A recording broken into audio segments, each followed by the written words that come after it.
I promised to give the siblings some privacy, so let's talk about our business first. What do you say? That sounds sensible enough.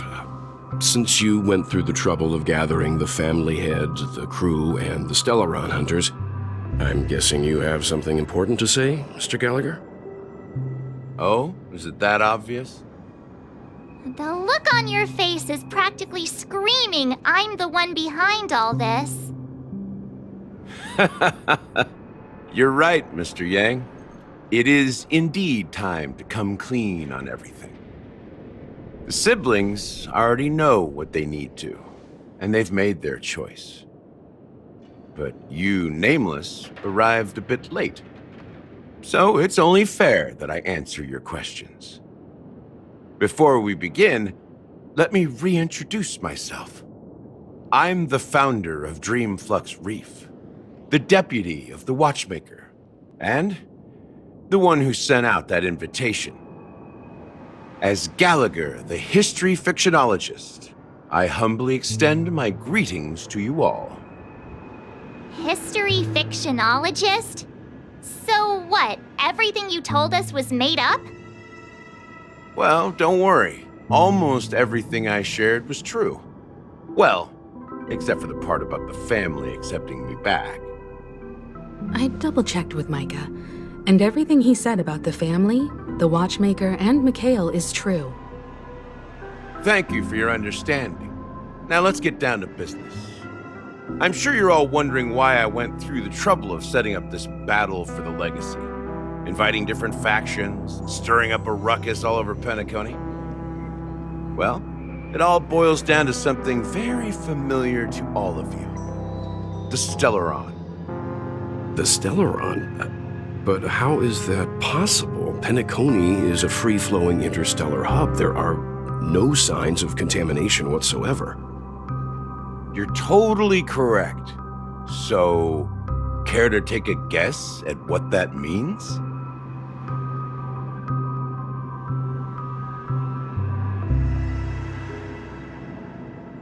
The sweet dream doesn't come out of thin air. If you think of the memory zone as the sea, creating the land of the dreams is like filling that wild ocean with earth to make an island. To achieve this feat, without the help of an emanator of remembrance or enigmata, the only way is to use a Stellaron. And that's not something you can achieve with a simple wish. It requires vast quantities of knowledge, time, and manpower. I'm sure you get what I'm hinting at. In Azdana, the planet of festivities itself is a Stellaron disaster. The planet of festivities itself is a Stellaron disaster? It all started a long time ago, back when the Watchmaker and his crew liberated the frontier prison. They faced countless challenges as they began building Penacony from the ground up. That's when the idea of using the Stellaron came into play. The Stellaron first entered the Azdana system during the war. The Nameless warned everyone against the folly of attempting to tamper with such a power, and most heeded their words. But there are always people in the shadows with ulterior motives. The turning point came after Tiernan's death. With two of the Nameless gone, the Watchmaker had to go to the front lines. It was at that moment his rivals saw an opportunity. By the time a representative from the Montour System's family arrived at the Watchmaker's call, the Stellaron had already been activated and was seeping into the primordial synesthesia dreamscape. And I suppose the family happened to possess the knowledge to seal the Stellaron? Not just that. They knew far more about the Stellaron than the average person. They helped Mikhail swiftly quell the civil unrest and played a part in building Penacony under the disguise of the Harmony. Those 3 eras were known as the Age of Dreaming. The Watchmaker, who had been left in the dark, sent out invitations across the universe, spreading the hype around the land of the dreams. Then, How did they turn against each other?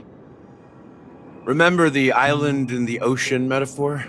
The truth is, the Stellaron was never truly sealed. It existed in a different form within the dreamscape. Think about this. What would it cost to create and maintain such a lavish dreamland? It's people's lives. The opulent dream is built upon the decay of spirits, with a toxic elixir called pleasure flowing through the dreamscape. It tempts people to indulge in the dreamscape, and gradually their minds succumb, becoming nourishment for the sweet dream. Confusion, laziness, and cowardice, weaknesses that plague humanity, were magnified and nourished by the family. Penacony became a new kind of prison, even more impenetrable than the previous one. Sadly, we realized this far too late. By then, the family had a firm grip on Penacony, swiftly quelling any opposition that arose. At my wit's end, I had to use the power of the Enigmata and sought refuge in this chaotic realm. Over the years, I created a meme within this dream for our use. Dormancy. That's its real name. We exploited a loophole. You see, regular people can't fall asleep again while they are inside the dreamscape. So this is the true meaning of the impossible.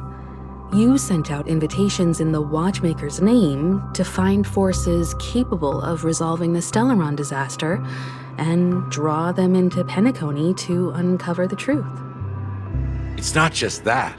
Above all, I wanted to see what happens when the major factions engage in a struggle for the legacy. Since this is the Watchmaker's first announcement in decades, the traitor within the family is bound to reveal themselves. So, the legacy is just a facade. If you want to consider the Stellaron as the legacy, I'm totally fine with that. If that's the case, where is the Stellaron now? That's a question for Mr. Wings. The Stellaron is still under the family's control, and as the head of the Oak family, I'm sure he holds all the answers.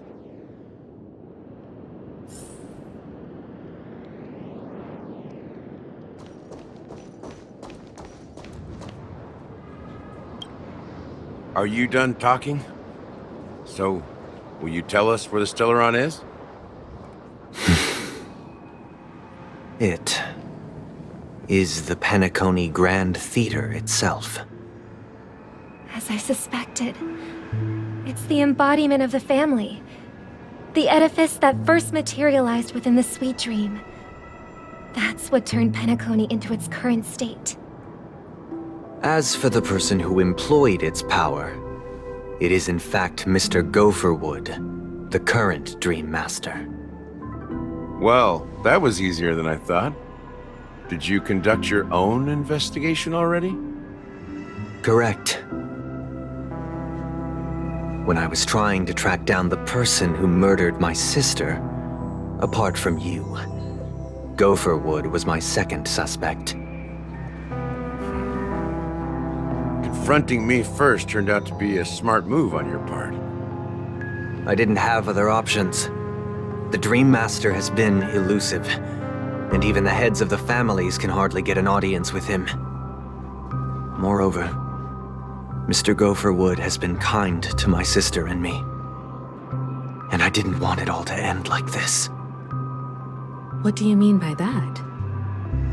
To be honest, my brother and I are also victims of the cancer of all worlds. We grew up as orphans, and were adopted by the family when they came to help. Mr. Gopherwood recognized our potential and brought us to Penacony. But I can't just stand by and watch Mr. Gopherwood become an enemy of the Harmony. I won't use my voice to support an evil cause. I won't step on that stage and sing, no matter who the traitor is, or what orders they give me. I won't let the Charmony Festival become an event that destroys Harmony itself, or the paradise in our dreams. Indeed, for the paradise in our dreams. As the head of the Oak family, I'm responsible for ensuring Penacony's promising future. Robin and I will head into the sweet dream and confront the Dream Master. And if it turns out that the family has truly strayed from the harmony, I'll fight alongside you. We'll put the Charmony Festival on hold and make sure Mr. Gopherwood pays for his blood debt. The enemies you are about to face aren't like this old dog here, who can barely even bark. Since our interests are aligned, why don't we team up? Maybe, just maybe, we'll have a shot at success. We have always been following in the footsteps of our nameless predecessors, and there's no reason to stop now. Yeah, we Nameless won't back down from a challenge. Isn't that right, Miss Trailblazer?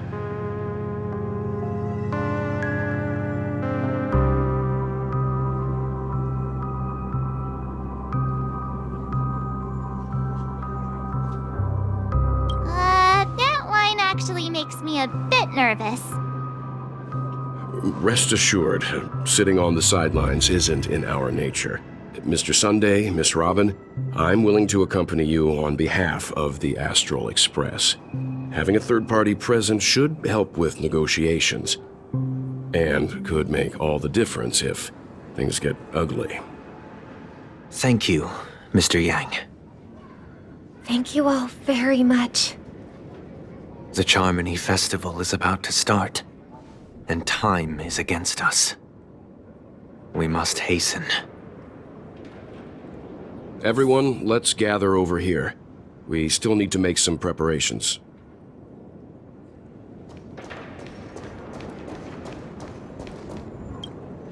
I may have been quick to step up to the plate, but confronting the Dream Master could be a very dangerous affair. Huh? Even you're saying that, Mr. Yang? How powerful is that Dream Master? He's the leader of the families of Penacony, and he has the entire power of the Harmony behind him, not to mention the Stellaron in his possession. We must proceed with great caution. Maybe you can just stay behind this time, Mr. Yang? No, that won't do. Even if we count Robin as an ally, something felt off about Mr. Sunday just now. Although, I can't quite put my finger on it. I have to make sure he won't turn against us when things start to get dicey. You're still carrying the keepsake the IPC envoy gave you, right? May I borrow it for a moment? Huh. I knew it.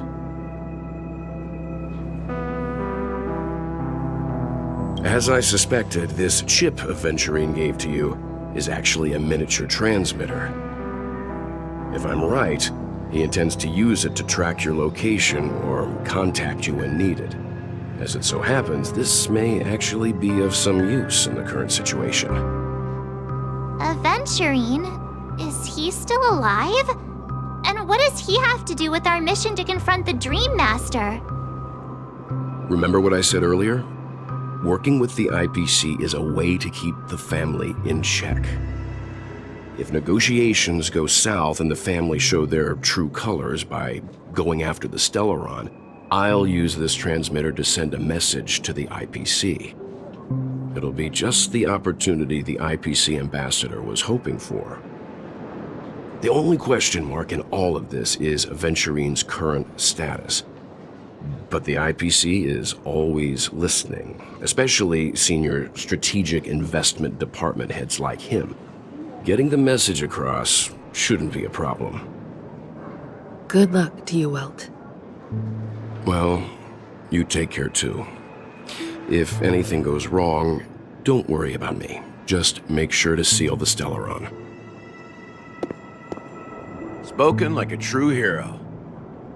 Even if the Dream Master is innocent, the family's corruption runs deep. I won't make the same mistake Mikhail did. Let's wish him the best of luck. Don't you have something else to tell us, Gallagher? Why would you say so? Before we departed, the conductor asked us to inquire about the three Nameless in Penacony. We've already collected intel about Razalina and Tiernan, So the only one left is legwork. If I'm not mistaken, we've already met him somewhere, haven't we? It's not enough to say meet, but the answer is pretty obvious. After all, I've hinted at it in quite an evident way. I've been watching over you ever since I received the reply from the Astral Express, and I've seen the great effort you all put into linking different realms together across the cosmos. And now, after getting this far all in one piece, you have truly proven yourselves. Miss Himiko, were you the one who repaired the Express and got it sailing through the cosmos again? Yes. And you two, young Nameless, you have very interesting life stories and extraordinary skills.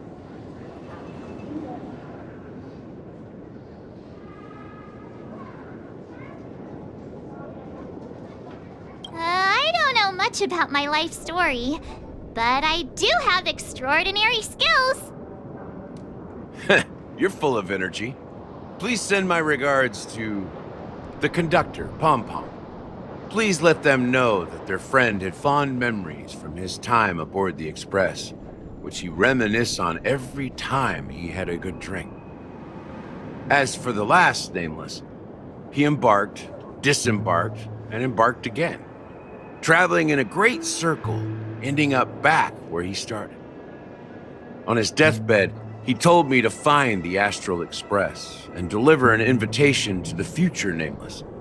He left behind a special gift, a true legacy. Something that belongs only to the successors of the Trailblaze. Come with me. Now is the time to reveal it.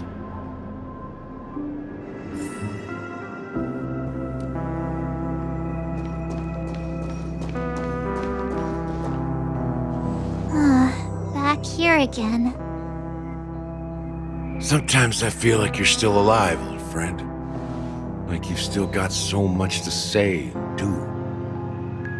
I've kept my promise, brought the future Trailblazers you've waited so long for. I don't know why you were so obsessed with that train, but I remember your last words. Don't let us down, old man.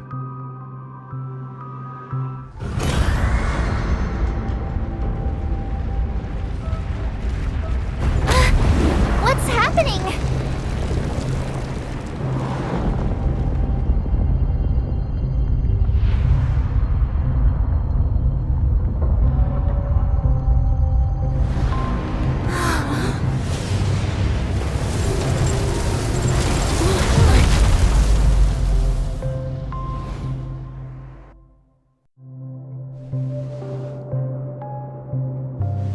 Go ahead.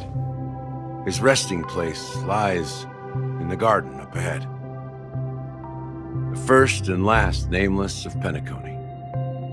Mikhail Char Legwart, the Watchmaker.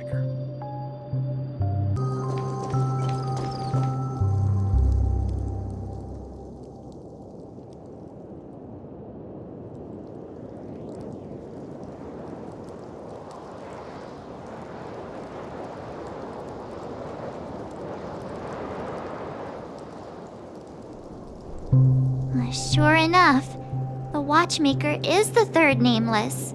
Even I could guess that one. The legacy he left behind was a dream bubble. I believe inside that bubble, there's something that holds meaning only for the Nameless. After all, when I checked its contents, I found nothing inside. Maybe some Trailblaze runes? Even more mysterious than me. Well, let's have a look.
Wait, what's going on? Seriously? There's nothing inside this dream bubble? How could a dream bubble be empty? Just as I suspected. That old man always had this strange belief in the nameless and the trailblaze. And I never understood where he got that confidence from. Especially since he never managed to get in touch with the Express while he was alive. I could never figure out what was going on in that old man's head. But this empty dream bubble is so typical of him. He was always full of weird fantasies and incomprehensible romanticism. That mischievous old man. Well, I didn't expect him to leave anything concrete behind anyway. Don't think that's the case, Gallagher. I'm sure Mikhail has left us the most precious thing of all. Don't start getting all philosophical on me, all right? Just as Mikhail believes in the nameless of the future, we unconditionally believe in the nameless of the past. How could they leave with regrets for the future when they were ready to dedicate their lives to the land they loved? There must be something contained in this dream bubble. It's just we haven't figured it out yet. You also have faith in the Watchmaker, don't you, Gallagher? Well, I'm a follower of the Enigmata. My philosophy forbids me to have faith in anything. That's why I understand what faith means in the path of Trailblaze. And I also want to know what he left behind. I'll leave it to you guys then. Can I borrow your pet? I need to make a trip back to Golden Hour and check something at the Dreamscape sales store. It's for Mikhail, and for the future of Penacony.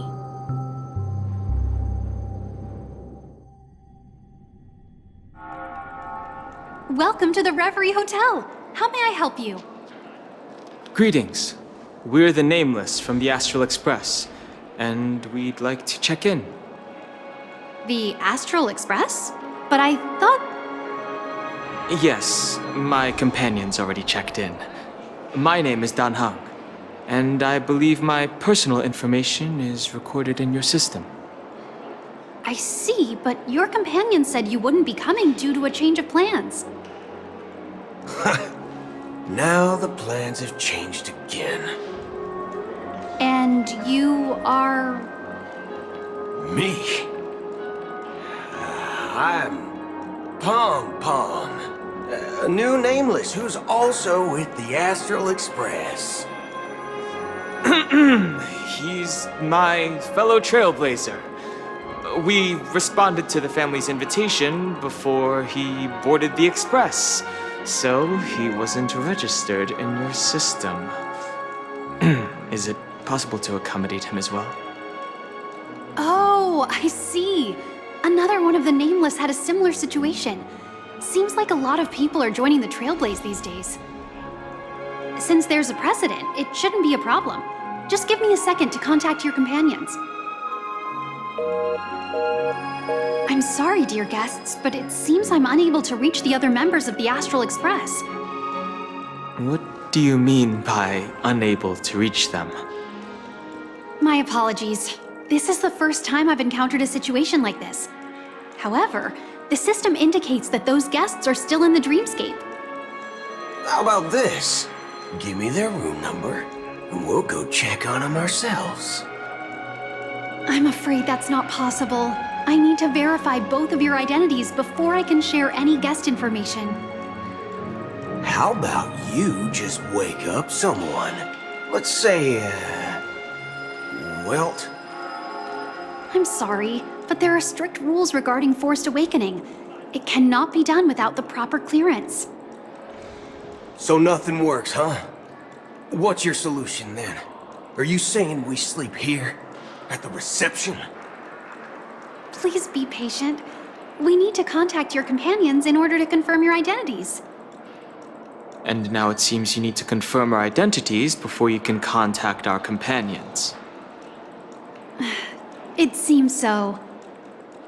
Oh, fudge. Look, nothing personal, but if you can't handle this, go find someone else who can, okay? Please calm down, dear guests. I do recall that Mr. Sunday, the Oak family head, personally handled this issue earlier. Oh, please wait a moment while I contact him.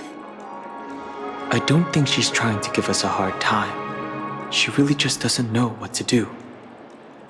I have a bad feeling about this. You tried to contact them on the Express earlier, but they didn't respond. Something doesn't seem right. I need to leave for a moment. You can stay here with the receptionist. Sure thing. Just don't keep me waiting forever.